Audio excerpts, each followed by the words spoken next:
ஒரு முட்டை 20 ரூபா. வெங்காயம் எல்லாம் அப்படியே கரைஞ்ச மாதிரி வந்துட்டு பாருங்க.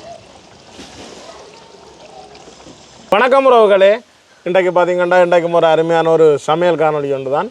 இன்றைக்கு வந்து என்ன சமைக்க போகிறோம் நாங்கள்? இன்றைக்கு வந்து காடை முட்டை, அதாவது முதல் முறையாக நாங்கள் இந்த சமையல் செய்ய போகிறோம். காடை முட்டை என்றாலே உண்மையிலுமே நல்ல ஒரு சத்து. பரவலாக வந்து கிடைக்கிறது சரியான காடை ரஜில இருக்க பிரியாணி செய்கிறது நாங்கள். ஆனால் முட்டை வந்து இப்போ வந்து கிடைக்கிறது வந்து கஷ்டம். சீசன் வந்து கொஞ்சம் குறைவு. இந்த கோழி முட்டை எடுக்கிற மாதிரி எடுக்கிறது வந்து கொஞ்சம் கஷ்டம். அப்படி இருந்து நாங்கள் காடை முட்டை எடுத்துருக்கிறோம். அதில் வந்து நல்ல சின்ன வெங்காயம், இந்த வெக்கைக்கு வந்து சின்ன வெங்காயம் நிறையவே பாவிச்சு கொள்ளலாம். சின்ன வெங்காயமும் காடை முட்டையும் சேர்த்து தான் நல்ல ஒரு குழம்பு தான் வைக்க போகிறோம். அதோட இன்னொன்று வந்து என்னென்னு சொல்லிச்சோன்னா, எங்களோட காணொலியில் பார்க்குற உறவுகளில் ஒரு ஆட்கள் வந்து தங்களோட பேரை வந்து சொல்லிக்கொள்ள சொல்கிறவையல் என்ன உண்மையிலுமே சந்தோஷம். எல்லாருமே பார்க்குறவையெல்லாம் தங்களோட பேரை குறிப்பிட்டு சொல்லி நிறைய இதுகளில் வந்து கமெண்ட்ஸ் பண்ணியிருந்தவையா. அர்ஷாத் சபானான்றவையல் வந்து லண்டன்லேருந்து பார்க்குறேன்னு சொல்லியிருந்தவை. எல்லாருக்குமே நன்றி, அவைக்கு மட்டுமில்லை எல்லாருக்குமே நன்றி. அப்போ நாங்கள் தொடர்ந்து பார்ப்போமோ. இப்போ பார்த்தீங்கன்னா காடை முட்டை நாங்கள் 50 முட்டை அளவில் எடுத்துருக்குறோம். என்ன 50 நிறையாண்டி நினைக்காதீங்க, சின்ன முட்டைன்றபடியே அப்போ 50 முட்டை எடுத்துருக்குறோம். பாருங்க இஞ்சி ஒவ்வொரு இன்னும் அப்படி அந்த போலை அளவில் இருக்கு. ஒரு முட்டை 20 ரூபா. இப்போ வந்து நாங்கள் முட்டையை வந்து அவிச்சு தான் எடுக்க போகிறோம். கழுவி வச்சுருக்கிற முட்டையை அவிக்கிறதுக்காக ஒரு சட்டிக்கு வைப்பேன். சின்னாக்களுக்கெல்லாம் ஒரு அந்த புதினம் மாதிரி இந்த முட்டை வந்து ஆக சின்ன அப்படி இருக்குது. ஆனால் நல்ல சத்து.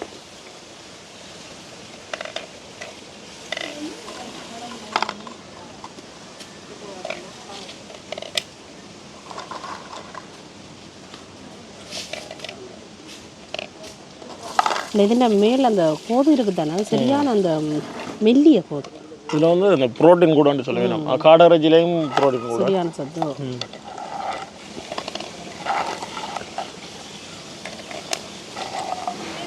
இந்த கல்லுகள் மாதிரியும் இருக்கு பார்க்க. கொஞ்சமாக நாங்கள் உப்பு போடுவோம்.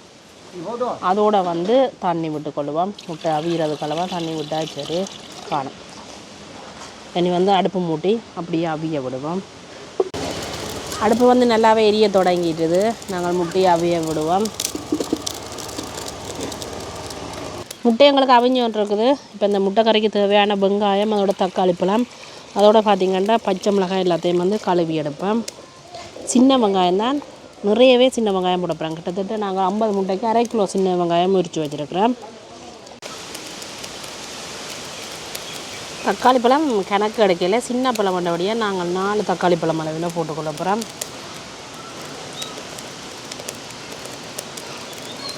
இப்போ கறிக்கு தேவையான வெங்காயம், அதோட தக்காளி பழம், கருவேப்பிலை, மற்றது உள்ளி.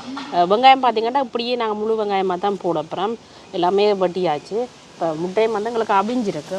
முட்டையை கற்றுற வந்து பார்ப்போமே. நான் அவிஞ்சிட்டீங்க, சில முட்டையில் வெடிச்சிட்டீங்க. அதுதானே இப்படி கொதிச்சு வந்துட்டு இறக்கி கொள்வோம். என்ன இறக்கி இப்போ கோது உடைக்கிறது தான் வேலை எங்களுக்கு. இங்கே காடை முட்டைக்கு காவல் இருக்கிறதா இருக்கும். அவருக்கு ஒரு கோது உடைச்சு பார்க்க போகிறேன் நிற்கிறார். கொஞ்சம் ஆறட்டுக்கு ஐயா. இப்போ வந்து கோதுகளை நாங்கள் உடைச்சி எடுப்போம். என்ன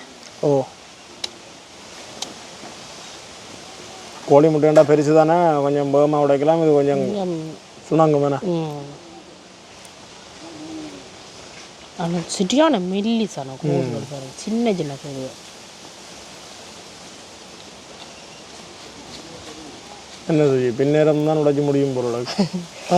நீங்களும் உடைங்க. இதை வச்சுட்டு உடைப்போம். இப்போ பார்த்தீங்கன்னா முட்டை எல்லாமே உடைச்சி எடுத்துட்டோமே. நான் அப்படியே இப்படி ஜம்ப் பண்ணி கொண்டிருக்கணும். அதுதான் நல்லா இருக்குது பார்க்க. நான் இந்த உடைச்சா பிறகு இந்த கையில் அந்த வலுவலுப்பு தன்மையும். இப்போ நாங்கள் என்ன செய்ய போகிறோம்னா கறியை வைக்க தொடங்குவோமே. நான் அடுப்பு அப்படி எரிஞ்சு வந்துருக்குது. இந்த மண் சட்டிக்கெலாம் வந்து நாங்கள் அப்படியே முட்டை குழம்பு வச்சு கொள்ள போகிறோம். சட்டி அப்படியே சூடாகட்டுக்கு. சட்டி அப்படியே நல்லா சூடாகிட்டுது. நாங்கள் அப்படியே தாளித்து கொள்றதுக்காக தேங்காய் எண்ணெய் விட்டு கொள்ளுவோம். பார்த்திங்கன்னா எண்ணெய் வந்து நல்லாவே சூடாகிட்டுது.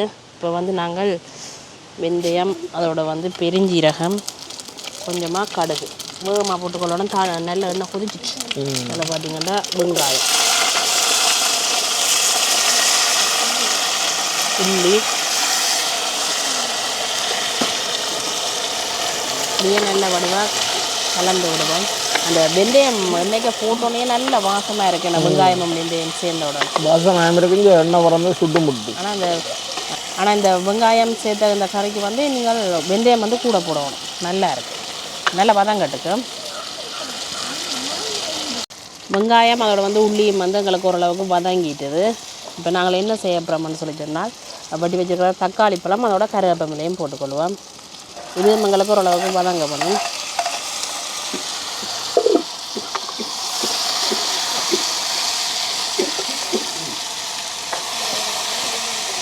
ஆனால் தனியாக இந்த வெங்காயம் அப்படியே கறியாகவே தனியாக சாப்பிட்டு கொள்ளலாம்.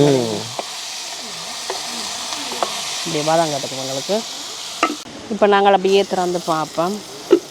தக்காளி பழம் சேர்ந்து வதங்கிட்டு பாருங்க, அப்படியே கரைஞ்ச மாதிரி வந்துட்டு தக்காளி பழமும். இப்போ என்ன செய்ய போகிறோம்னா கரைக்கு தேவையான அளவு உப்பு சேர்த்துக்கொள்வோம். அதோட பார்த்திங்கன்னா கரைக்கு தேவையான அளவு நாங்கள் மிளகாத்தூள் சேர்த்துக்கொள்வோம். நீங்கள் தூளை வந்து உங்களோட உரைப்புக்கு ஏற்ற மாதிரி கூட்டி குறைச்சி போட்டுக்கொள்ளுங்க. இதில் வந்து நாங்கள் தேங்காய் பால் சேர்த்துக்கொள்வோம்.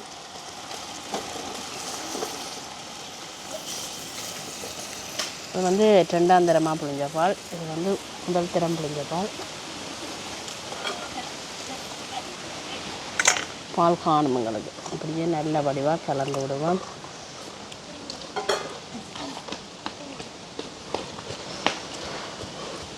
இது வந்து இப்போ ஒரு கொதி எங்களுக்கு கொதிச்சு கொண்டு வரட்டுக்கு மூடி விடுவோம். இப்போ நாங்கள் ஒருக்கா திறந்து பார்ப்போம். கொதிச்சோன்னு வந்துட்டு தானே அப்படியே பாருங்க, கலந்து விட்டு பார்ப்போம் இப்படி இருக்குன்னு.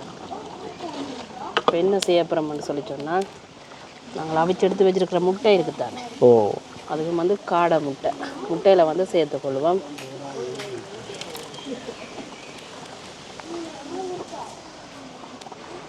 அதே வந்து இப்படியே நல்ல வடிவாக கலந்து விடுவோம்.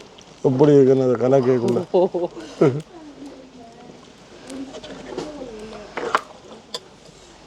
அப்படியே எல்லாம் வெள்ளை வெள்ளை போலையில் மாதிரி தான் இருக்குது. ஓகே, என்ன செய்ய போகிறோம்னா தக்காளி பழமும் சேர்த்து நாங்கள் தான் இருந்தாலும் வந்து கொஞ்சமாக நாங்கள் பழப்புளி நல்லா திக்காக கரைச்சி வச்சுருக்கிறோம், அதையும் விட்டுக்கொள்வோம்.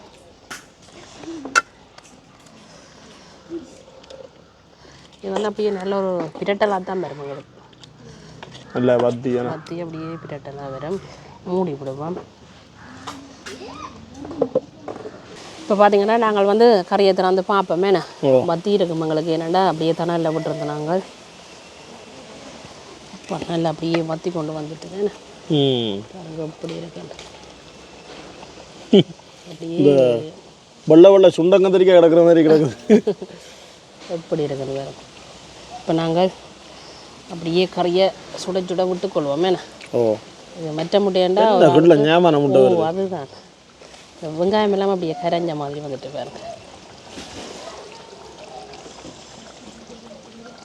குழம்பு அப்படியே நல்லா திக்கான குழம்பாக வந்துட்டு சாப்பிடுவோமேண்ணா.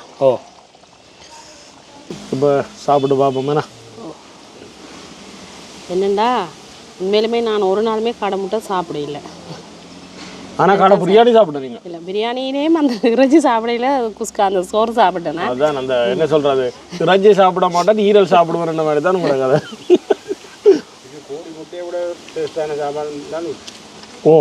பார்ப்போம், சாப்பிட்டு பார்ப்போம். போன கிழமை 50-100 முட்டை வண்டி கொண்டு வச்சு ஒன்றும் இல்லை. சின்ன முட்டை தானே, ஒரு முட்டை பொரிக்கிறனாலும் 5 முட்டை போட்டு ஊற்றி பொரிச்சு அதான் ஒரு முட்டைக்கு அளவாக வரும். நல்ல மாப்பிடி பண்ண முட்டை. இன்னும் நான் சாப்பிட்டு போகல. எனக்கு அந்த குழம்பு நல்லா பிடிச்சிருக்கு. அந்த வெங்காயம் புளி